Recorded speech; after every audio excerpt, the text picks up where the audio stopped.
Kumusta po kayo? Bago po ang lahat, first things first.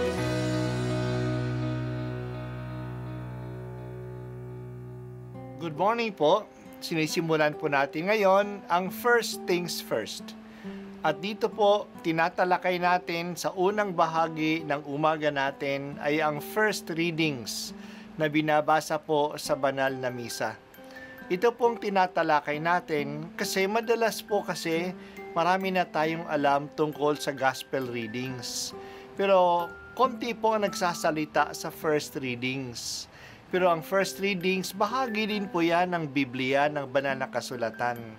Kaya susubaybayan po natin ang mga first readings, basahin po natin at kuminsan kailangan ng basahin ng 2 o 3 beses bago maintindihan kasi hindi po tayo familiar sa mga istorya at sa mga kaisipan na tinatalakay dito.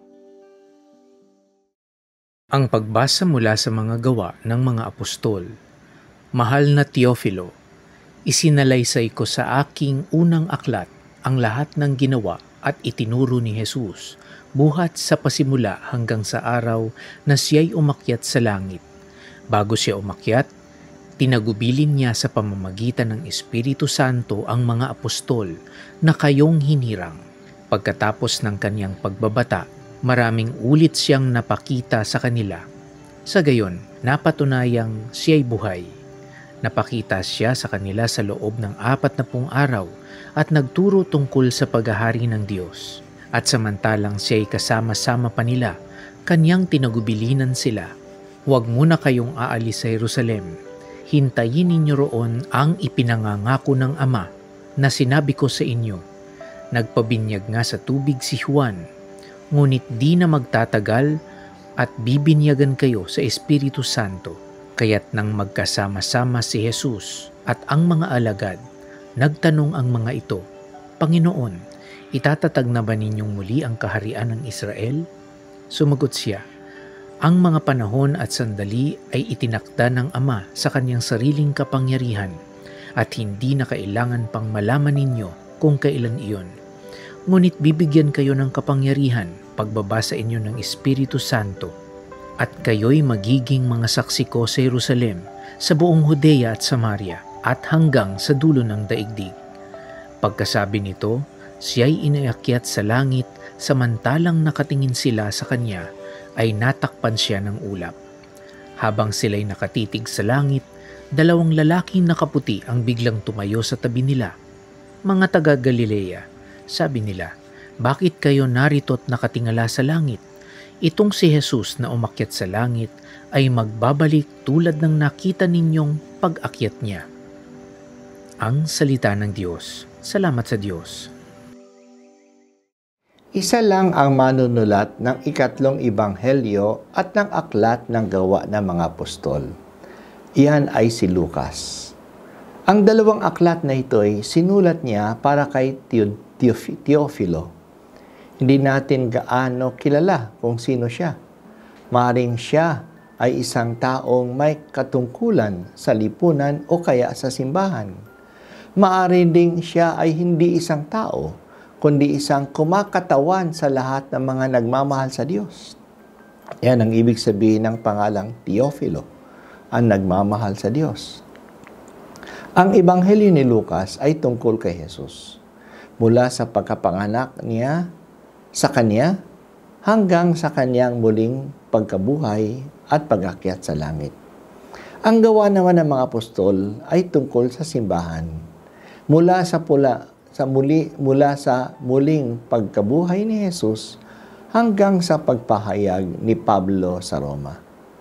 Muling pagkabuhay ni Jesus, pag-akyat niya sa langit, kasaysayan ng mga ginawa ng mga apostol hanggang sa si Pablo ay nakarating sa Roma. Sinabi ni Jesus sa mga alagad niya bago siya umakyat sa langit, kayo'y magiging saksi ko sa Jerusalem, sa buong Judea at Samaria hanggang sa dulo ng daigdig. Ito nga ang development ng story sa aklat na ito. Ang pangyayari at pagsasaksi ng mga apostol sa Jerusalem. At nung inusig sila sa Jerusalem, pumunta sila sa ibang mga nayon ng Judea at sa karatig probinsya ng Samaria. Ang mahabang bahagi na aklat ay sumubaybay sa mga ginawa ni Pablo sa mga lungsod ng Asya, ang pagtawid niya sa mga lungsod ng Greece na nasa Europa hanggang sa pagpapunta niya sa Roma. Ang Roma ang sumasagisag sa dulo ng daigdig kasi ito ang kapital ng Roman Empire. Bago pinadala ni Jesus ang mga alagad, pinahintay muna nila siya.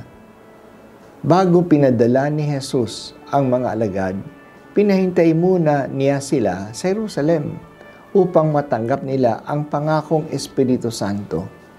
Sa buong aklat na ito, makikita natin na ginagabayan ng Espiritu Santo ang gawain at paglalakbay ng mga apostol.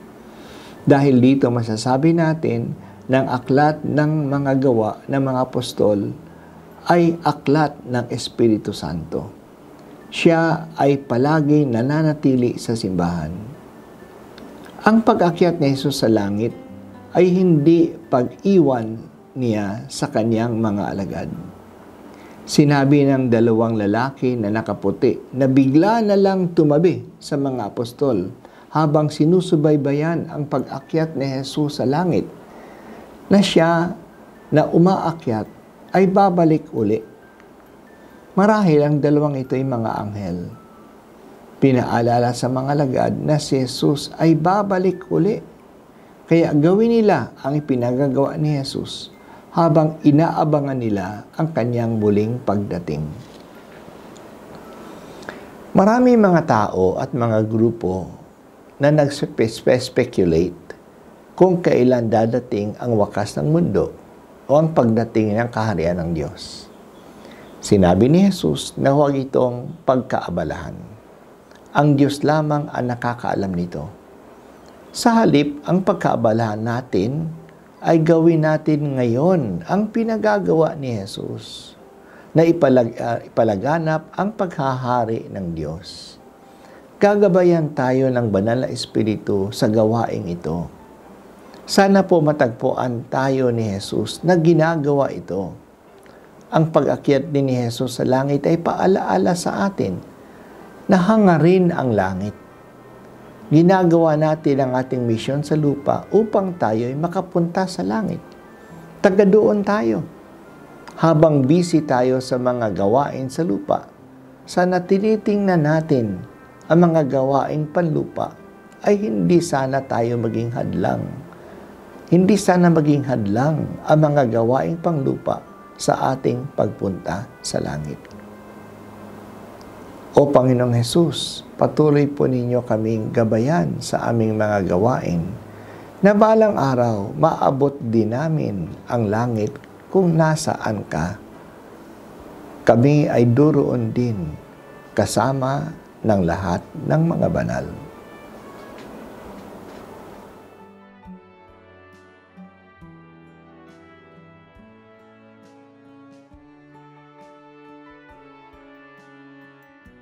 At ako po ay si Bishop Broderick Pabilio dito sa First Things First.